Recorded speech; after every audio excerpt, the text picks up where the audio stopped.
like always, trying to make this money, trying to make this double before we get into it. Remember to like, subscribe, and share.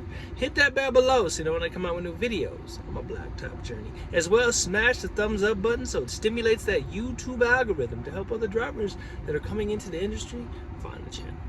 So my last video, guys, I was talking a little bit about my transition from Prime to Forsage Logistics. I got a comment talking about you were at Prime for many years and now you're dogging now. Laughy emoji, laughy emoji. So let me elaborate a little bit.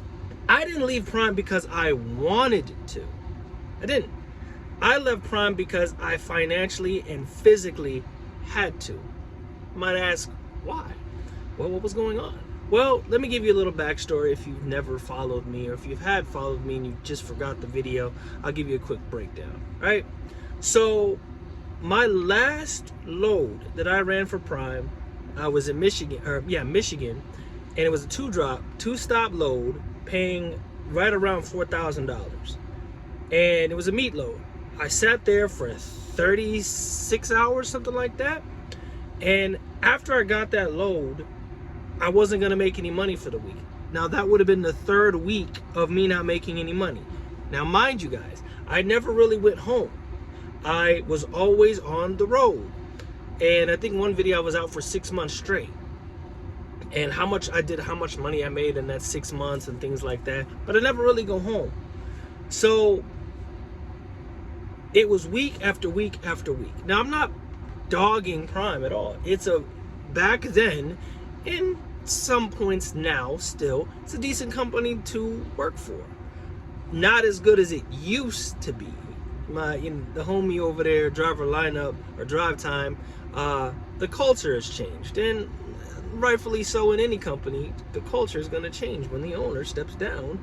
His mindset, it becomes from his mindset, and the crown gets put on another person, and it becomes formulated to how they want to run their business and how they want to run their culture, right? So it went from being more about the driver experience and the driver's, likability, more to a corporate situation where it's more about profit and money as opposed to, the whole pie being eaten by everybody. But you got to remember, it was during COVID and all that, where we were making the most amount of money that we've ever made in our lives running over there. But let me get technical with you guys. Can I do that? All right. So the business model that was working back then was if you put about $5,000 to the truck. Now, I know people are going to say, well, you never saw the rate con and you weren't really an owner-operator and da-da-da-da. Whatever, however you want to label it.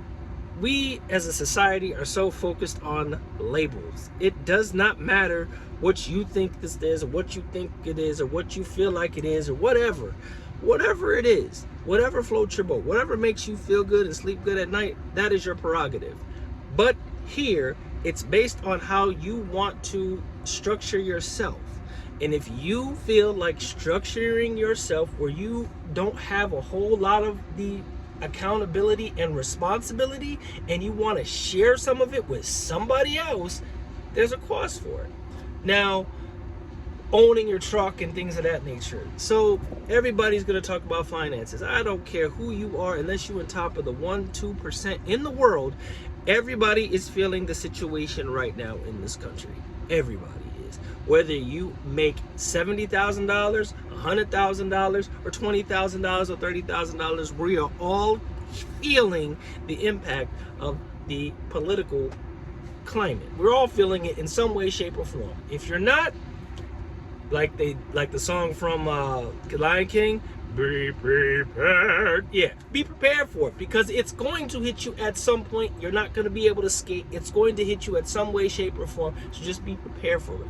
Be prepared, not surprised. It is going to affect you at some point. If you guys have read Project 2025 or any of the political things, and you might say, it doesn't bother me, don't worry about it. You'd rather know than not know, so you can see the writing on the wall. That's just my little tip. But I digress. So when your business model is set off for all your trucks to make about $5,000 per week, and you drop below that, below the $5,000 to the truck per week, your gross that goes home, your net that goes home is substantially smaller. So anytime you have a truck making less than $5,000 to the truck, your net shrinks. And what's happened over a period of time is the nets that go to the money that goes to the truck and people's nets has shrunk. With the price of everything going up, what you're netting is not taking care of what you need to take care of at home. Now everybody can say, oh, you gotta live below your means and all of this stuff. That's old programming. Just keep it a buck. It's old programming. The new program is you have to make a shit ton of cash to be able to survive. Rents have gone up, insurance has gone up, everything has gone up. So when I was there, when I was there, it was good, but it started getting bad. And I went weeks without paychecks. Now, I never went home, wasn't broke down. There was nothing physically that I could physically do any better. I was running my truck at 65 miles an hour to get to where I needed to go. If I went slower, at the end of the day, what my fuel cost was not any more or any less. My variable cost of fuel and my fixed cost does not change. My variable cost changes. That's based on tolls and based on if you have any legitimate BS little things that happen. That's variable. Fixed, your same cost that you have every day. Every week that you run that truck, it's the same. It's like rent or light or water. It doesn't change. As if, lights or water don't change, but that's based off of usage. Anyway, so it kept changing to the point where I wasn't making any money. So it got to the point that last load, couldn't make any money. I kept hearing, oh, it'll be okay, next week. And after a while, you can't do next week. You need it now. So I left, hardest decision I've ever made because I was comfortable. Liked the job, liked the truck that I had. Ordered my truck, brand new from Peterbilt. When I turned it in, I had over 300,000 miles on it, and it was hurtful because me and my son, my youngest son, that me and him worked hours trying to design the logos and what we were gonna do and the color and all of that stuff. It hurt when I had to leave. It really did. But you gotta be positive, right? You gotta have a positive outlook on life. And when you have a positive outlook on life, trust and believe, whether you have faith, whether you're spiritual, whatever you feel, you look to the hills to see that's where your strength comes from, right? So I took a leap of faith and went to another company, and my buddy was already over there telling me he's making mad bread and things of that nature. So I left the comfortability of Prime and the safety net of Prime and went over there. Do I think Prime is a bad company? No, I do not think that Prime is a bad company. I think that they have had to restructure and change with the times that we live in. Money is not moneying like it used to be, and it's more challenging for everybody. And in the challenging for everybody, you got to get out here and you got to make your money where you can make it, and you got to make a grown man decision and figure out what's best for you and best for your family. And I made a decision. Went to the other company and got a paycheck that next week. Now, mind you, I was running a contracted freight to spot market freight, but the first check I got was like $300-400 because I hadn't had one in like 2-3 weeks. And then I started making money, 18, 19, 2,000, 2,200. It kept going up. And no problems. So understand is that nobody's really dogging Prime. What everybody is finding out now is that it's changed. And you can still go to Prime and make your money. You can still go to Prime and start your business. You can still go there and go through the rigmarole of getting everything set up. But here's the key, guys. And I'm always 100% authentic with you. I ain't gotta lie to you, because if I lie, then I'm held accountable for my lying.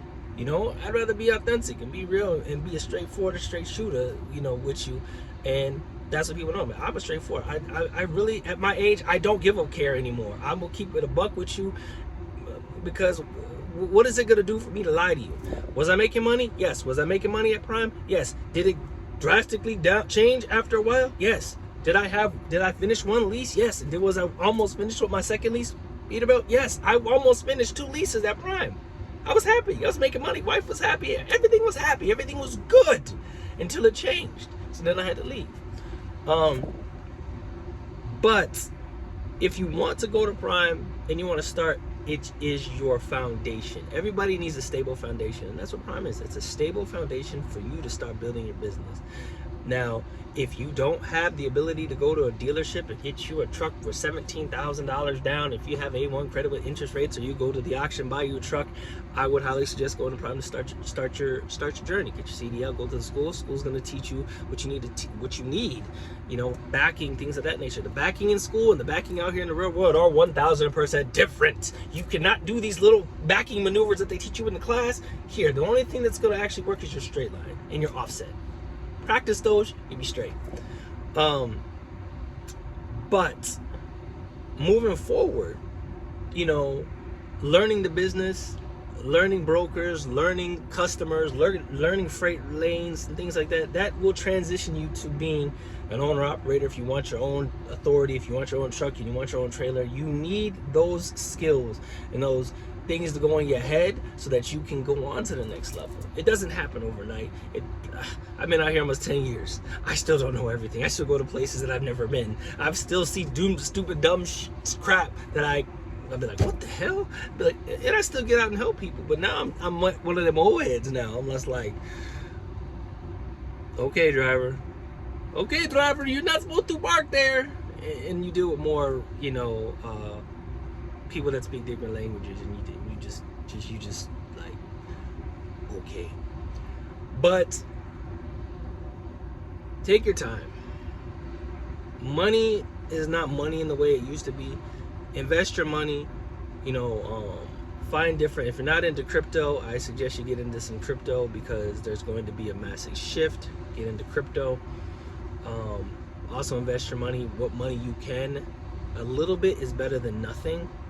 And put it in something that's going to gain massive interest, 4 or 5% if you can find that. A lot of these, I'll put some in the video description, some links that you can try to do to help you. If you need help with your credit, I can give you some links to help you with your credit, things of that nature, because I want you to win. Because if you win, I win. I'm a firm believer, do unto others as I would like them to do unto me. The keyword like them doesn't mean they're going to, but keyword is like them to do unto you. So I'll put some of those descriptions there and some links for you to go down and check some stuff out if you need that support. I will be setting up an email so that if you guys have questions, you can email me, and I'll do my best to get back with you. And eventually I'll get a phone number where you can call me if you need to, because I want to be that support system. You know, I know how it is to not have support, so I want to be that support, and I have people that are around me that are supportive, so that we can be a support system for you if you're trying to get into industry, or if you just need some help while you're on these train tracks, because these train tracks have massive valleys and massive ups and downs or roller coasters. Trust me, I know. If I don't know, I know somebody that will know. So do me a favor, like the video, subscribe to the channel, hit the thumbs up button. It stimulates that YouTube algorithm, and hope you guys come back to the channel. We're going to continue to do more videos, and we might get back to doing Settlement Fridays. How about that, guys? If you want some more Settlement Fridays and see what the money's looking like, we talk about loads and where we're going. And then I got another guy that I'm working with, a program with him that he has that is an amazing software similar to the one that Freight Skaters got, but there's another program that seem to be identical, but both old school drivers that have the driver.